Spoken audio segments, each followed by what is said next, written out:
Welcome back commerce champion. आज हम पढ़ने वाले हैं final accounts of sole proprietor और ये होने वाला है वन शॉट लेक्चर। इस वन शॉट लेक्चर में हम सारे एडजस्टमेंट और सारी की सारी ट्रीटमेंट्स कवर करने वाले हैं। सबसे पहले फाइनल अकाउंट्स होते क्या है? Final accounts at the end of accounting period बनाए जाते हैं। अकाउंटिंग पीरियड क्या होता है? 1 अप्रैल से लेके 31 मार्च तक जितना भी पीरियड होता है उसे फाइनेंशियल ईयर कहते हैं और इसी को कहते हैं accounting period. Usually accounting period 1 January to 31 December भी हो सकता है, पर वो क्वेश्चन स्पेसिफिकली मेंशन करेगा। Otherwise generally 1 April to 31 March. इसमें हम gross profit, gross loss, net profit, net loss और फाइनेंशियल पोजीशन के लिए फाइनल अकाउंट्स बनाते हैं।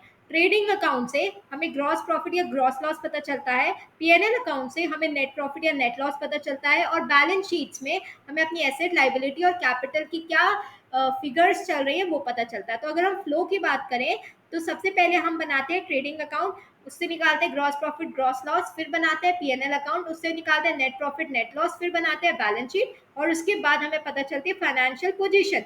अब फाइनेंशियल पोजीशन में हमने पढ़ी थी एक accounting equation, capital plus liability equals to asset. तो जब हम बैलेंस शीट बनाते हैं इस साइड हम एसेट लिखते हैं, इस साइड हम कैपिटल प्लस लाइबिलिटी लिखते हैं। पहले जब हम कैपिटल का अमाउंट लिखते हैं, अगर यहाँ पर नेट प्रॉफिट आ गया तो हम यहाँ नेट प्रॉफिट ऐड कर देते हैं और अगर नेट लॉस आता है तो हम नेट लॉस क्या कर देते हैं? सब्ट्रैक्ट कर देते हैं। That's how we calculate capital. अब इसमें अगर इंटरेस्ट ऑन कैपिटल आएगा तो वो ऐड हो जाएगा। अगर इसमें आपका लेस होगा, अगर इसमें से आपने ड्राइंग करी तो वो लेस हो जाएगा। अगर आपने इंटरेस्ट ऑन ड्राइंग करी है तो वो भी लेस हो जाएगा। ये कुछ और एडजस्टमेंट है जो हम आगे चल के पढ़ने वाले हैं। ठीक है। अब आता है ट्रेडिंग अकाउंट। ट्रेडिंग अकाउंट का ऑब्जेक्टिव है कि हमने बाइंग और सेलिंग करके कितना प्रॉफिट कमाया। तो ग्रॉस प्रॉफिट का फॉर्मूला होता है नेट सेल्स। नेट सेल्स मतलब सेल्स माइनस सेल्स रिटर्न। क्या फॉर्मूला बताया मैंने आपको नेट सेल्स का?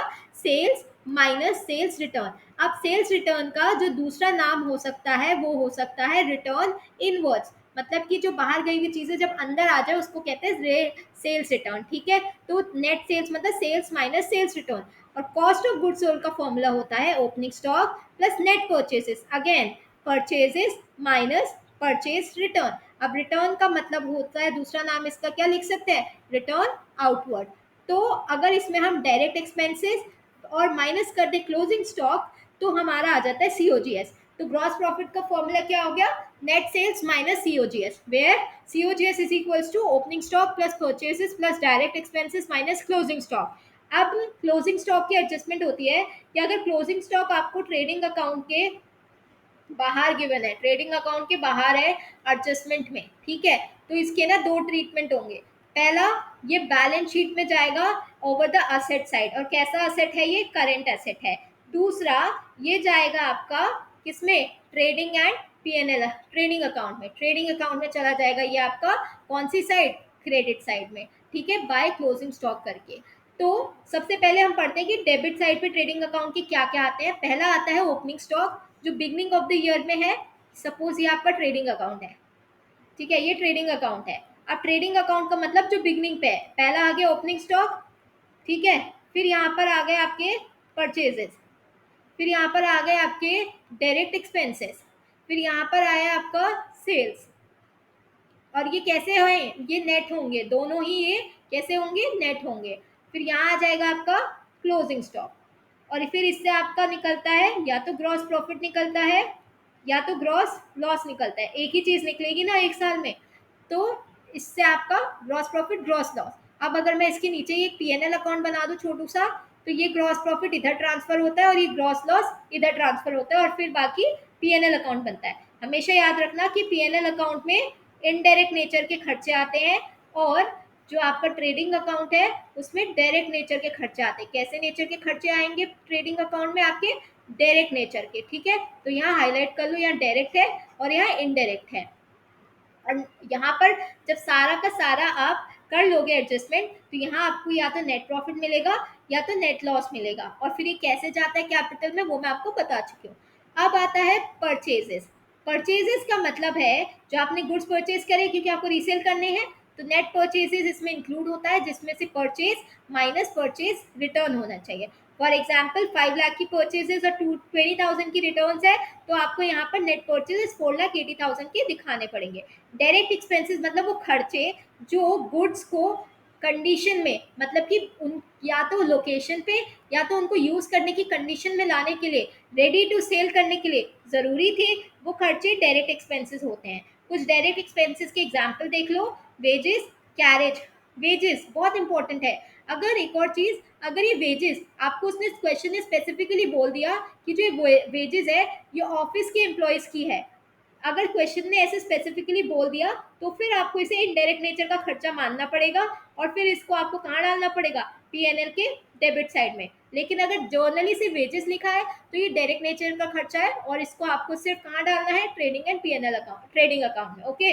फिर carriage inwards, freight, custom duty, import duty, octroi. Octroi का मतलब होता है टैक्स, जो टैक्स आप पे करते हो।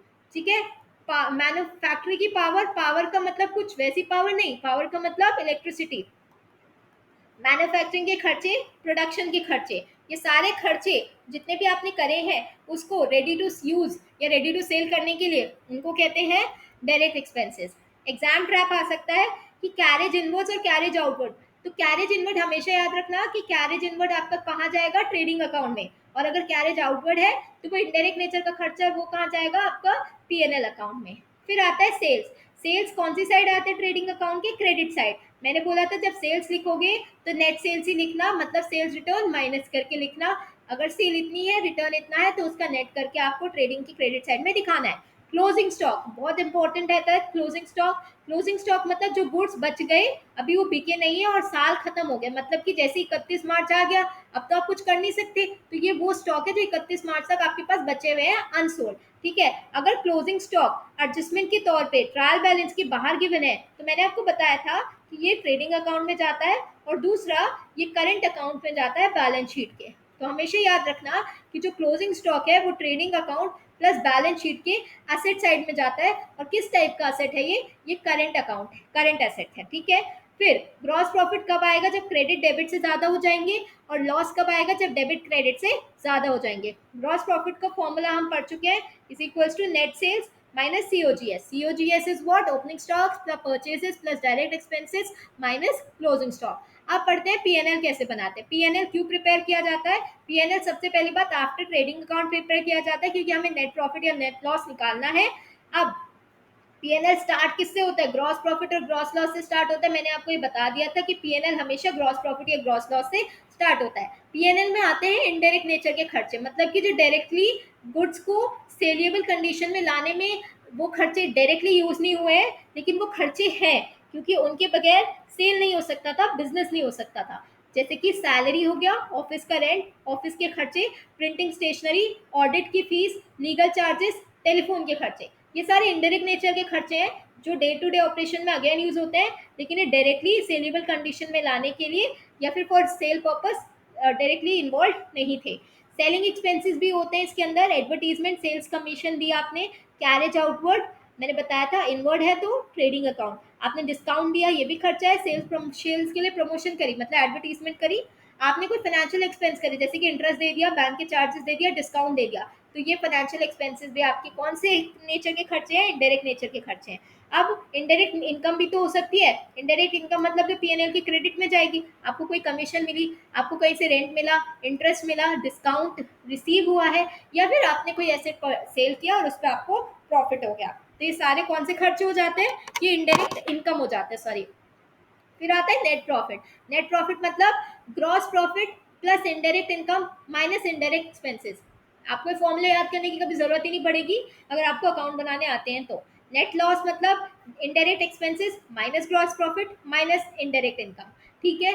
अब आता है बैलेंस शीट। बैलेंस शीट हमें पता है कि बैलेंस शीट से हमें पता चलती है क्या, फाइनेंशियल पोजीशन। तो बैलेंस शीट से क्या पता चलती है गाइस, बैलेंस शीट से पता चलती है फाइनेंशियल पोजीशन।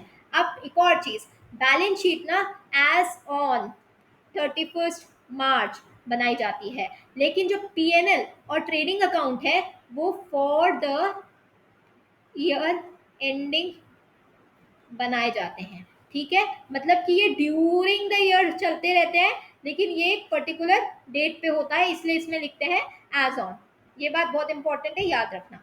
अब आता है लाइबिलिटी। बैलेंस शीट में क्या होगा, असेट होगी, कैपिटल होगी, लाइबिलिटी होगी। बैलेंस शीट किस पे चलती है, अकाउंटिंग इक्वेशन पे चलती है, which is asset is equals to capital plus liability. ठीक है, हम लाइबिलिटी क्या है, हमको ये पढ़ने की जरूरत नहीं, हमने बहुत अच्छे से पढ़ते हुए आ रहे हैं। लाइबिलिटी के एग्जाम्पल क्या है, लाइबिलिटी साइड आती है एक तो capital, creditor, bill payable, loan, outstanding expenses, bank OD. Bank OD मतलब जितनी आपकी लिमिट थी उससे ज्यादा खर्चा कर दिया तो बैंक ओडी। एसेट मतलब जो रिसोर्सेज बिजनेस ने ओन करके रखे हैं, उससे उनको फ्यूचर में इकोनॉमिक बेनिफिट होने वाला है। ठीक है, तो एसेट के एग्जांपल कौन से हो गए, land, building, machinery, furniture, debtor, BR, stock, cash, bank, prepaid expense. क्या लैंड कभी डेप्रिसिएट होता है, क्या लैंड कभी डेप्रिसिएट होता है, नो, लैंड कभी डेप्रिसिएट नहीं होता। क्या ये एप्रिसिएट होता है, क्या लैंड का एप्रिसिएशन होता है, यस, लैंड का अप्रिसिएशन होता है। कब होता है, जब इसमें डेवलपमेंट हो जाए, या फिर कोई लैंड के ऊपर कोई फैक्ट्री बन जाए, लैंड के ऊपर कोई फ्लैट बन जाए, या उसके आसपास रेलवेज आ जाए, या उसके आसपास मेट्रो आ जाए, तो उसका डेवलपमेंट हो जाए तो अप्रिसिएशन हो सकता है। डेप्रिसिएट क्यों नहीं होता, क्योंकि लैंड को आप कभी डेप्रिसिएट कर ही नहीं सकते, उसकी वैल्यू कैसे डिटरमाइन करोगे। अनदर रीजन जो लैंड डिप्रिसिएट नहीं होता वो इसलिए है क्योंकि जो लैंड होता है उसकी इंडेफिनेट लाइफ होती है। जब आप डिप्रिसिएशन निकालते हो तो उसको डिवाइड करते हो ना यूजफुल लाइफ से, तो लैंड की तो लाइफ ही इंडेफिनेट है, तो उसका डिप्रिसिएशन कैसे कर सकते हो। इसीलिए ये बात याद रखना। कैपिटल क्या होती है, कैपिटल मतलब ओनर की इन्वेस्टमेंट या ओनर का फंड या ओनर की इक्विटी, कुछ भी नाम दे सकते हैं। क्लोजिंग कैपिटल का फॉर्मूला क्या है, opening capital plus net profit minus drawing. मैंने आपको बताया था ना ऐसे एक टेबल बना के, वही चीज लिखी है यहाँ पर। ठीक है, अब फाइनल अकाउंट्स की कुछ एडजस्टमेंट देखते हैं। The most important rule for every adjustment must be check that it has two effects. तो डबल एंट्री अकाउंटिंग सिस्टम पढ़ा था, डबल एंट्री मतलब कि डुअल इफेक्ट होता है। डुअल इफेक्ट होता है तो जितने भी आपके एडजस्टमेंट होंगे उनके दो इफेक्ट होंगे। ऐसे आप चेक कर सकते हो कि अगर दो जगह नहीं गए तो मतलब you are missing out something. So whenever you see an adjustment ask will it effect the PNL और will it appear in balance sheet. अपने दिमाग से पूछो। फर्स्ट एडजस्टमेंट है आउटस्टैंडिंग एक्सपेंसेस। आउटस्टैंडिंग एक्सपेंसेस मतलब कि जो करंट ईयर के नहीं है, जो expenses that relates to current year but has not been paid yet, मतलब कि इस साल के तो हैं, करंट ईयर के हैं लेकिन अभी तक पे नहीं करे, अब वो आउटस्टैंडिंग हो गए, 31 मार्च तक आपने वो पे नहीं करे, अब वो आउटस्टैंडिंग हो चुके हैं। तो क्या करोगे, सैलरी में से आउटस्टैंडिंग एक्सपेंसेस को ऐड करोगे, क्योंकि वो खर्चे तो इसी साल के हैं, इसलिए हमेशा जितने भी एक्सपेंसेस होते हैं उन्हें आउटस्टैंडिंग नेचर के उन्हें ऐड किया जाता है। और बैलेंस शीट में भी उनको, तो आपने अगर आपको एग्जाम्पल उसने दिया एडजस्टमेंट आउटस्टैंडिंग एक्सपेंसेस वर्थ ₹5,000, तो इस केस में इसके दो ट्रीटमेंट होंगे। पहला तो पीएनएल में जब सैलरी लिखोगे टू सैलरी, तो वहां पर 55,000 से लिखोगे इंस्टेड ऑफ 50,000। दूसरी चीज जब बैलेंस शीट लिखोगे तो बैलेंस शीट की लाइबिलिटी साइड में 5,000 लिखोगे। तो आउटस्टैंडिंग एक्सपेंसेस के लिए क्या बताया मैंने, आउटस्टैंडिंग एक्सपेंसेस मतलब एक तो इसे पीएनएल में ऐड करोगे विद द पर्टिकुलर एक्सपेंस, और दूसरा इसको लाइबिलिटी के फॉर्म में दिखा दोगे। चलो नेक्स्ट पढ़ते हैं प्रीपेड एक्सपेंस, मतलब कि जो एक्सपेंस आपने एडवांस में पे करके रखे हैं और फ्यूचर में बस अब आप उसका बेनिफिट लेने वाले हो। तो कोई खर्चा जो आपके सर से जा चुका है और फ्यूचर में बस आपको बेनिफिट मिलने वाला है, वो आपके लिए क्या है, असेट है ना। तो ये बैलेंस शीट की असेट साइड में चला जाएगा। ठीक है, दूसरी चीज आपने एडवांस में पे करके रखे हैं, क्या ये साल का खर्चा बनेगा, नहीं बनेगा, तो ये पीएनएल में से लेस होता है विद द पर्टिकुलर एक्सपेंस। तो इंश्योरेंस अगर 20,000 का है, 3,000 प्रीपेड है, तो अब पीएनएल में सिर्फ 17,000 नाम 17,000 इंश्योरेंस के नाम से सिर्फ 17,000 जाएंगे, और बाकी जो 3,000 रुपए हैं वो आपके एसेट बन जाएंगे और पीएनएल में सॉरी बैलेंस शीट में दिखने लगेंगे। ठीक है, नेक्स्ट आता है आपका अक्रूड इनकम। अक्रूड इनकम है, इसका फॉर्मूला बिल्कुल, इसका तो डेफिनेशन याद होना चाहिए, income earn yet not receive. आपने इनकम कमा ली, आपको मिली नहीं, आपने इनकम कमा ली ना, एसेट बन गई, अब मिली नहीं है, मतलब वो आपने अब आपने वो इनकम कमा रखी है, फ्यूचर में कमाने की जरूरत नहीं है, फ्यूचर में बस वो मिलेगी, तो एसेट है। सपोज आपको कमीशन मिली 20,000 की और अक्रूड थी 4,000, तो पीएनएल में जब आप इनकम दिखाओगे तो आप सिर्फ 20,000 की इनकम नहीं दिखाओगे, आप 4,000 और ऐड करके 24,000 की इनकम दिखाओगे। तो बाय कमीशन रिसीव्ड आप दिखाओगे 24,000, क्योंकि ये इनकम आपकी है, और असेट साइड में ये 4,000 दिखने लगेंगे। तो इस क्या होता है अक्रूड इनकम, इसको ऐड करते हैं पीएनएल में और इसको असेट साइड दिखाते हैं। इनकम रिसीव्ड इन एडवांस, ये बन गया आपकी लाइबिलिटी। जैसे वो इनकम आपने पहले से कमा के रखी थी, ये इनकम आपको पहले से मिल गई, काम नहीं किया लेकिन इनकम मिल गई, तो लाइबिलिटी क्रिएट हो गई। लाइबिलिटी क्रिएट हो गई तो सीधा बैलेंस शीट में जाएगी। दूसरी चीज, क्या ये इनकम आपकी इस साल की है, नहीं है, या आपको एडवांस में मिली है, अपने आप से क्वेश्चन करो। तो 40,000 में से अगर 5,000 की इनकम एडवांस मिल गई, तो अभी मेरी इस साल की इनकम सिर्फ 35,000 है, और 5,000 की तो मेरी लाइबिलिटी क्रिएट हो गई है। तो अक्रूड इनकम जो एडवांस इनकम होती है उसको आप लेस करते हो अपने पर्टिकुलर इनकम से, और दूसरी चीज उसको लाइबिलिटी की फॉर्म में दिखाते हो। डेप्रिसिएशन, डेप्रिसिएशन कैसा एक्सपेंस है? डेप्रिसिएशन एक नॉन कैश एक्सपेंस है, ठीक है। डिप्रिसिएशन किसी भी एसेट की वैल्यू को क्या करता है? रिड्यूस करता है। क्यों? या तो वियर एंड टीयर, टाइम की वजह से, ऑब्सोलेंस मतलब टेक्नोलॉजिकली अपडेटेड नहीं है, या फिर यूसेज की वजह से। एग्जाम्पल की बात करें तो एक मशीनरी जो 4 लाख की है उस पर 10% का डिप्रिसिएशन बनता है 40,000। तो अब आप इस 40,000 की डिप्रिसिएशन कैसे दिखाओगे? मैंने बोला ये नॉन कैश एक्सपेंस है, पर क्या मैंने ऐसे बोला कि एक्सपेंस नहीं है? नहीं, मैंने ऐसे नहीं बोला। दूसरी चीज, ये इनडायरेक्ट नेचर का खर्चा है।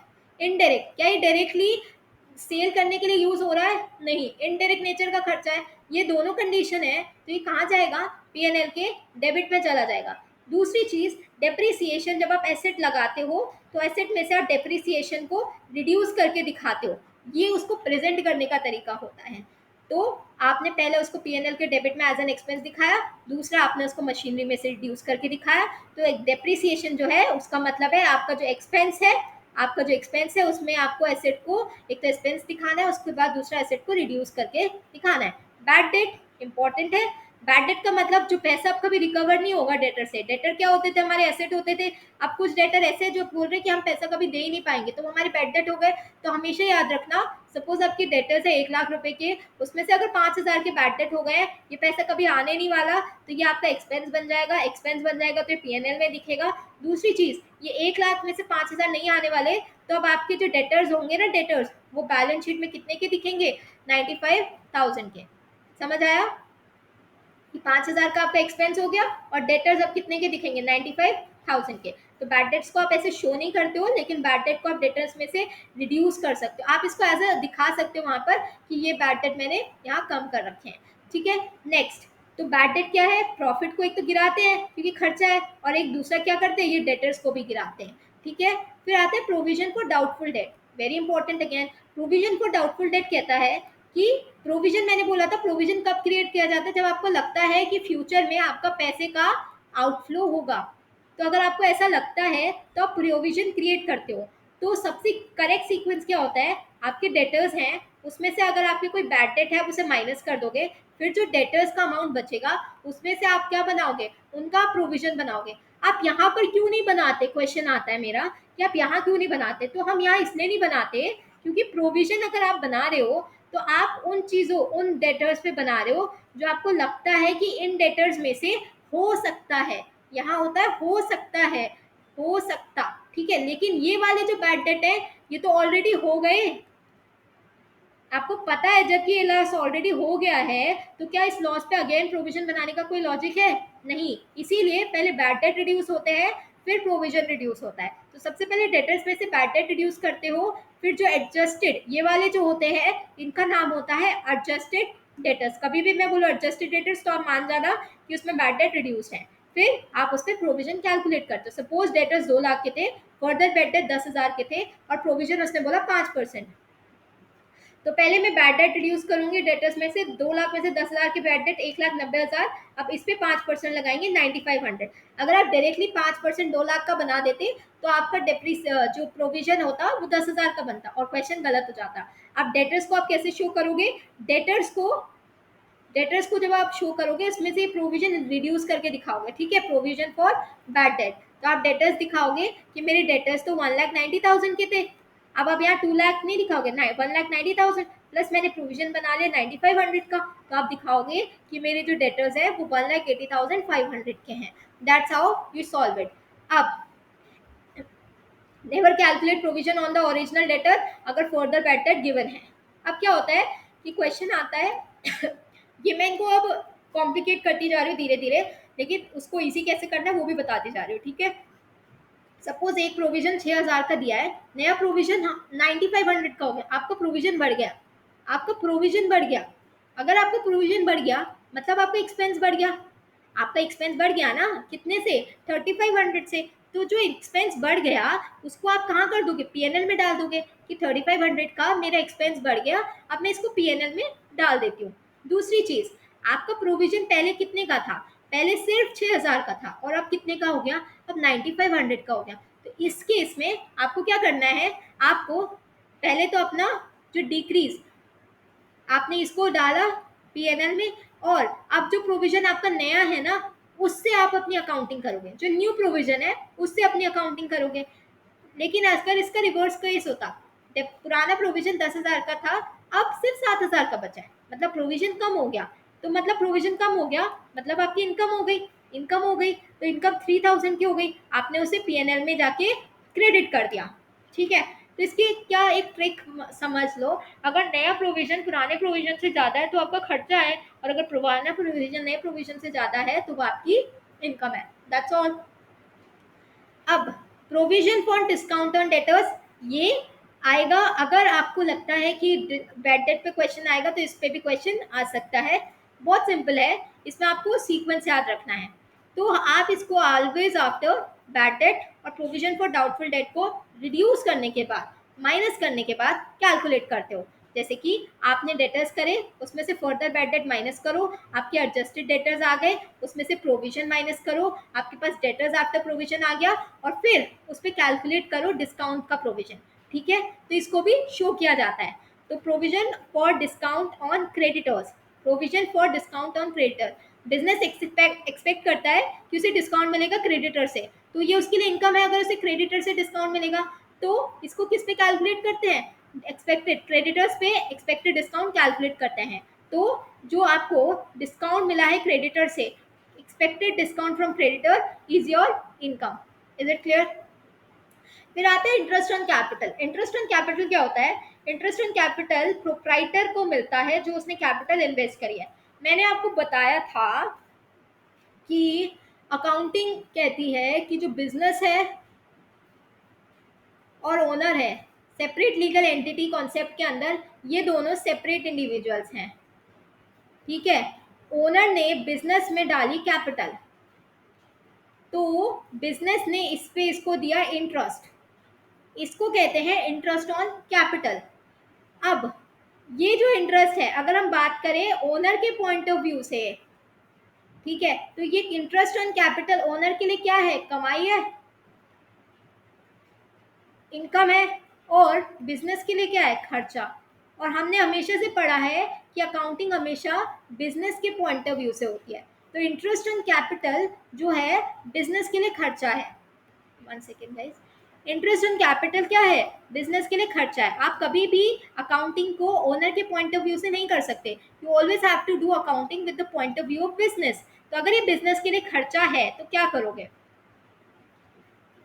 आप इसको पीएनएल में डेबिट करोगे, खर्चा है ऑब्वियसली पीएनएल में डेबिट होने वाला है। और दूसरा आप क्या करोगे, कैपिटल में जाके इसको ऐड कर दोगे, क्योंकि आपकी जो कैपिटल है अब उस पर इंटरेस्ट मिला तो इंटरेस्ट ऑन कैपिटल ऐड हो जाता है, लेकिन ये खर्चा भी है तो पीएनएल में जाके डेबिट हो जाता है। तो क्या ट्रीटमेंट होगा इसका, interest on capital as a expense आता है फॉर द बिजनेस, और दूसरा इफेक्ट ये होता है कि ये कैपिटल को इंक्रीज कर देता है।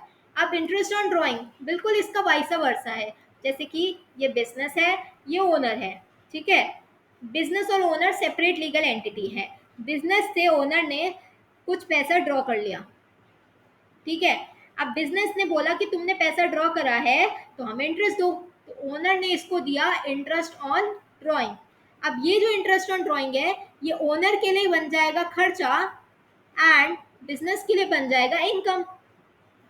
तो इंटरेस्ट ऑन ड्राइंग जो होता है वो बिजनेस के लिए इनकम होता है और ओनर के लिए खर्चा होता है, और हम अकाउंटिंग करते हैं बिजनेस के पॉइंट ऑफ व्यू से, तो बिजनेस के लिए इनकम है, इनकम है तो पीएनएल के क्रेडिट साइड में जाएगी। और दूसरी चीज ये कैपिटल में से डिडक्ट होगी, क्योंकि अब कैपिटल में से आपको ड्राइंग भी डिडक्ट होती है, और अगर ड्राइंग पे कोई इंटरेस्ट किया है तो इंटरेस्ट ऑन ड्राइंग भी डिडक्ट होती है कैपिटल में से। ये होता है इसका ट्रीटमेंट। ठीक है, तो क्या हो गया, इंटरेस्ट ऑन ड्राइंग की वजह से क्या हो गया गाइस, इंटरेस्ट ऑन ड्राइंग की वजह से आपका इनकम जनरेट हुई बिजनेस के लिए, और दूसरी चीज आपकी कैपिटल जो है वो रिड्यूस हो गई।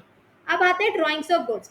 सपोज प्रोप्राइटर ने 10,000 के गुड्स पर्सनल यूज के लिए ले लिया, जहां भी पर्सनल यूज वर्ड आ गया मतलब वो ड्राइंग है।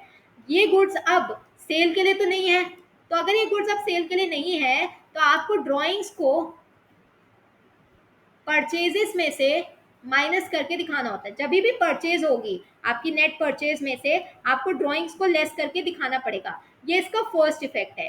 सेकेंड इफेक्ट क्या है कि आपकी जो ड्राइंग्स है वो बढ़ गई, आपकी ड्राइंग्स बढ़ गई। अगर आपकी ड्राइंग्स बढ़ गई तो अल्टीमेटली तो कैपिटल में से लेस होने वाली है। लेकिन सपोज 10,000 के गुड्स उसने पर्सनल यूज के लिए ले लिए, तो इसका ये वाला एडजस्टमेंट ना बच्चे भूल जाते हैं। तो आपको ये परचेजेस में से लेस करके दिखाना पड़ेगा। क्यों करते हैं? क्योंकि अब आप इसको बेच नहीं सकते, तो परचेजेस डाउन हो जाती हैं और ड्राइंग्स जो है वो अप हो जाती हैं। गुड्स को चैरिटी के लिए दे दिया, ठीक है, चैरिटेबल पर्पस के लिए दे दिया, तो अब स्टॉक में तो नहीं बचा। तो अगेन अगर स्टॉक में नहीं बचा उसको सेल नहीं कर सकते, तो गुड्स सोल्ड एज चैरिटी करके आप इसको लेस कर देंगे परचेजेस में से। दूसरी चीज, क्या इससे ड्राइंग्स बढ़ी? क्या आपने ड्राइंग करी? क्या आपने पर्सनल यूज के लिए किया? नहीं, आपने पर्सनल यूज के लिए नहीं किया। ये आपकी क्या है? एक्सपेंस है। तो दूसरा इफेक्ट इसका ये होगा कि ये पीएनएल के डेबिट साइड में चली जाएगी। तो ये परचेजेस मतलब कि ट्रेडिंग अकाउंट में जाएगी और लेस होगी, और पीएनएल के डेबिट साइड में जाएगी, और वहां भी लेस ही हो रही है अल्टीमेटली। तो क्या इफेक्ट आता है इसका? परचेजेस भी डाउन होता है और आपके खर्चे बढ़ जाते हैं। नेक्स्ट करते हैं, गुड्स को अगर आपने फ्री सैंपल मतलब कि एडवर्टीजमेंट पर्पस के लिए बेच दिया, तो एडवर्टीजमेंट एक्सपेंस हमें पता है इनडायरेक्ट नेचर का एक्सपेंस है। इनडायरेक्ट नेचर का एक्सपेंस है तो पीएनएल में जाएगा, पीएनएल में खर्चा है तो डेबिट साइड जाएगा। पहला तो पता चल गया। दूसरा इसका यही है कि अब ये गुड्स जो है ये आपके अब सेल्स के लिए नहीं बचेंगे, तो दूसरा इफेक्ट है कि ये परचेजेस में से लेस हो जाएगा। गुड्स डिस्ट्रीब्यूटेड एज सैंपल्स, ठीक है। तो फ्री सैंपल है तो फ्री सैंपल को आप कहते हो एडवर्टीजमेंट। अब आता है interest on loan, very important. Suppose 5 lakh का लोन है, इंटरेस्ट देना है 10% के हिसाब से, तो एनुअल इंटरेस्ट कितना है? 50,000। लेकिन इस साल आपने सिर्फ 40,000 पे किया, तो आउटस्टैंडिंग इंटरेस्ट कितना बचा? 10,000। अब आउटस्टैंडिंग नाम आते ही आपको पता है कि ये आपकी एक लाइबिलिटी है, और लाइबिलिटी है तो बैलेंस शीट में चले जाएगी। लेकिन जो ये 50,000 है, इस साल आप पीएनएल में कितना दिखाओगे? गाइस इस साल आप पीएनएल में 40,000 का तो आपका था और 10,000 का आपका आउटस्टैंडिंग हो गया, तो पीएनएल में आपको इस साल 50,000 एज एन एक्सपेंस दिखाना पड़ेगा। ये मत सोचना कि पीएनएल में सिर्फ 40,000 दिखेगा और 10,000 बैलेंस शीट में लिखेगा तो 50,000 हो जाएगा, नहीं। पीएनएल में 10,000 रुपए मैंने बताया था आउटस्टैंडिंग को हमेशा ऐड करते हैं, क्योंकि वो इस करंट ईयर तक आपने पे नहीं किया, बट वो खर्चा इसी साल का था इसलिए पे करते हैं। मैनेजर कमीशन बहुत डिफिकल्ट बनाना होगा, तो सारी एडजस्टमेंट के बाद ये पॉइंट डाल देगा। मैनेजर कमीशन जो है इसमें एक होता है बिफोर और एक होता है आफ्टर। अगर उसने बिफोर कहा तो जो आपको प्रॉफिट है उसमें आप नॉर्मल रेट से अपनी कमीशन निकाल सकते हैं। प्रॉफिट अगर 1 लाख है, उसने बोला कमीशन 10% दो, तो 10,000 की कमीशन दे। लेकिन अगर उसने वर्ड यूज कर लिया ना आफ्टर, तो यहाँ आपको थोड़ा सा सावधान होना है और आपको लिखना है कि जो प्रॉफिट है उसको into rate divided by 100 plus rate. This what you have to do, ठीक है। फॉर एग्जाम्पल प्रॉफिट 1 लाख है, उसने बोला कमीशन देनी है लेकिन आफ्टर चार्जिंग कमीशन होनी चाहिए, ठीक है। तो आप क्या करोगे? 10/110, तो इस केस में आप कमीशन कितनी दोगे? 9099.91, ठीक है। तो बिफोर और आफ्टर, ये याद रखना। गुड सेंट ऑन अप्रूवल, आपने अप्रूवल पे बेचे, मतलब कि जब अप्रूवल पे बेचते हैं उसका मतलब होता है कि सेल नहीं हुई। आपने गुड्स बेचे थे, उनको दिखाने के लिए बेचे होंगे। 31 मार्च आ गया, अब आपको क्या करना है इसका? उसने बोला अब 31 मार्च तो आ गया, अब इन अप्रूवल का क्या करें? आपने कस्टमर को बेचे तो वो ऑटोमेटिकली उसको कंप्लीट सेल नहीं मान लोगे अगर उससे अप्रूवल ना आया हो तो। अगर आपने उसको एज अ सेल रिकॉर्ड कर लिया है तो आपको सेल्स में से, डेटर्स में से और क्लोजिंग स्टॉक में से तीनों में इसका एडजस्टमेंट करना पड़ेगा। अगर आपने ऑलरेडी उसे सेल रिकॉर्ड कर लिया है तो आपको 3 जगह इसका एडजस्टमेंट करना पड़ेगा। क्या करना पड़ेगा? आपने गुड्स बेचे थे सेल के लिए, अभी वो सेल का अप्रूवल नहीं आया, ठीक है, तो सेल्स में से लेस कर दो, और सेल्स में से लेस कर दो और डेटर्स में से लेस कर दो, ठीक है।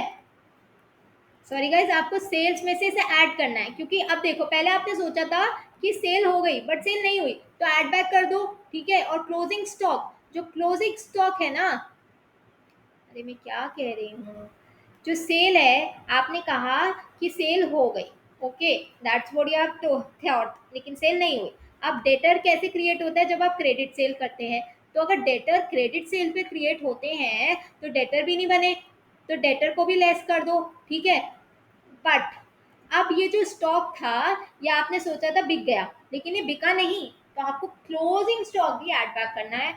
The thing I got confuse, you can also get confuse, but remember the logics. Logics करेंगे तो याद आ जाएगा कि जो सेल्स है वो हुई नहीं, तो सेल में से माइनस कर दो। डेटर्स बने नहीं, डेटर्स में से माइनस कर दो। क्लोजिंग स्टॉक कम हुआ नहीं, पहले हमने सोचा था बिक गया पर वो बिका नहीं, तो ऐड बैक कर दो। तो अगर गुड्स को आपने अप्रूवल पे बेचा है तो इसका मतलब ये मत समझ लेना कि उसमें ऑटोमेटिकली सेल हुआ है। गुड्स एंटर ऑन अप्रूवल और not automatically completed sale, this can come in exam.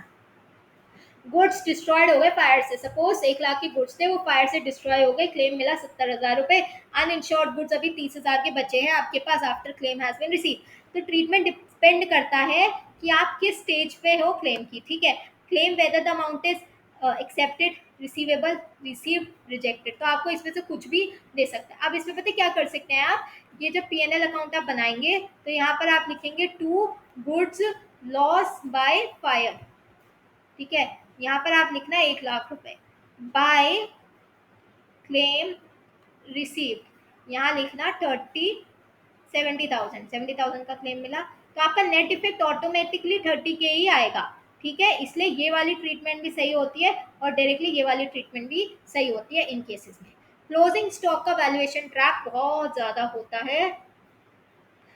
Closing stock AS2 कहता है कि जो आपके फिनिश गुड्स होते हैं उसे आपको या तो कॉस्ट या NRV which ever is lower पे मेजर करना होता है। AS2 मतलब अकाउंटिंग स्टैंडर्ड 2। अकाउंटिंग स्टैंडर्ड 2 का नाम है इन्वेंट्री वैल्यूएशन। सो ये आपके एग्जाम्स में इतना आ नहीं रहा है, बट मैंने आपको इसके बारे में थोड़ा बताया था फर्स्ट लेक्चर में। ये कहता है कि फिनिश गुड्स को आपको कॉस्ट या एनआरवी विचेवर इज लोअर पे मेंशन करना है। क्वेश्चन ने आपको दिया कॉस्ट 80,000 से एनआरवी 75,000 है, क्लोजिंग स्टॉक का किस पे मेंशन करोगे? जिसको AS2 नहीं आता वो उसको पता नहीं, वो सोचेगा 80,000 पे, but you will value at the lower, that is 75,000। Super important adjustment जो बनते हैं उनका हम एक बार शॉर्ट देखें।